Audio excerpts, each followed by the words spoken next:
دنیا میں مسلمانوں کی شناخت کا مسئلہ ہے۔ یہ شناخت کا جو مسئلہ ہے وہ کس بنیاد پر ہے؟ ہماری جو شناخت ہے، ہماری جو آئیڈینٹی ہے، کیا چیز ہماری آئیڈینٹی بناتی ہے؟ ہمارا معاشرہ۔ ہمارا معاشرہ کیسے بنتا ہے؟ تعلیم کی بنیاد پر بنتا ہے۔ معاشرہ یا تو جاہل ہوگا یا علمی ہوگا، اگر علمی ہوگا تو تعلیم کی بنیاد پر معاشرہ بنے گا، اس معاشرے سے ہماری آئیڈینٹی بنتی ہے۔ میں نے ابھی یہ کہا کہ آپ پاکستان ہی کی، حالانکہ میں کبھی اس ملک میں آیا نہیں ہوں، لیکن مجھے معلوم ہے کہ پاکستان کی سطح پر آپ دیکھیں 90% کیا 99% جو مسلمانوں کے بچے ہیں وہ اسکولوں میں جاتے ہیں اور اس نظام تعلیم کے پروردہ ہیں کہ جو نظام تعلیم 1830 کے بعد لارڈ مکالین نے ڈیزائن کیا تھا۔ تو اگر آپ کے 99% بچے اس نظام تعلیم سے نکل کر معاشرے کی تشکیل کریں گے اور وہ معاشرہ پھر آئیڈینٹی بتائے گا، تو ظاہر ہے کہ پھر اسلامک آئیڈینٹی تو کبھی محفوظ نہیں رہ سکے گی۔ یہ جو بالکل 1% مدرسوں میں ہے، یہ کیا مقابلہ کر لیں گے؟ یہ کیسے مقابلہ کر لیں گے؟ کیسے غلبہ حاصل ہوگا؟ اس کی ایک مثال آپ پڑوس ملک میں دیکھیں، آپ کے پڑوس میں، یعنی افغانستان میں۔ افغانستان کے اوپر یہ اعتراض کیا جاتا ہے کہ بھئی انہوں نے اسکول کی تعلیم کو بلاک کیا ہوا ہے، نہ تو وہ بچوں کو پڑھاتے ہیں نہ بچیوں کو پڑھاتے ہیں۔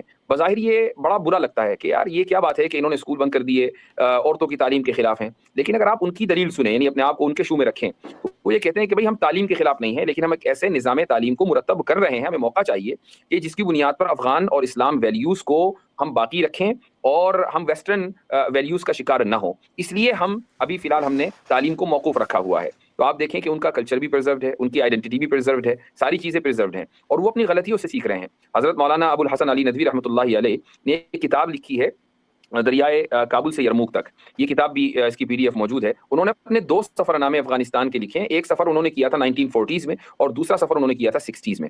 تو 60s والا جو سفر نامہ ہے اس کو اگر آپ پڑھیں گے تو اس میں دیکھیں گے وہ اتنے زیادہ یعنی اتنی شکایت کرتے ہیں افغان کلچر اور معاشرے کے تعلق سے کہ یہاں کابل میں بے حیائی عام ہے، خواتین اسکرٹس پہنتی ہیں، پردہ ختم ہو گیا ہے۔ اور کہاں 1940 میں جب آیا تھا تو یہاں پر برقع تھا، پردہ تھا۔ بھئی یہ کیسے تبدیلی آئی؟ یہ تبدیلی اس طریقے سے آئی کہ ایک گوری خاتون آئی تھی اور اس نے تعلیمی ادارے کابل کے اندر جگہ جگہ قائم کر دیے۔ جب خواتین نے ان تعلیمی اداروں سے تعلیم حاصل کی تو ان کے سوچنے کا انداز بدل گیا، ان کی لائف اسٹائل بدل گیا۔ جب وہ لائف اسٹائل بدلا تو پورا کابل کی پوری سوسائٹی بدل گئی چند سالوں کے اندر۔ ہوں 40s سے 60s یعنی تقریباً 30-40 سال کا تو فاصلہ ہے۔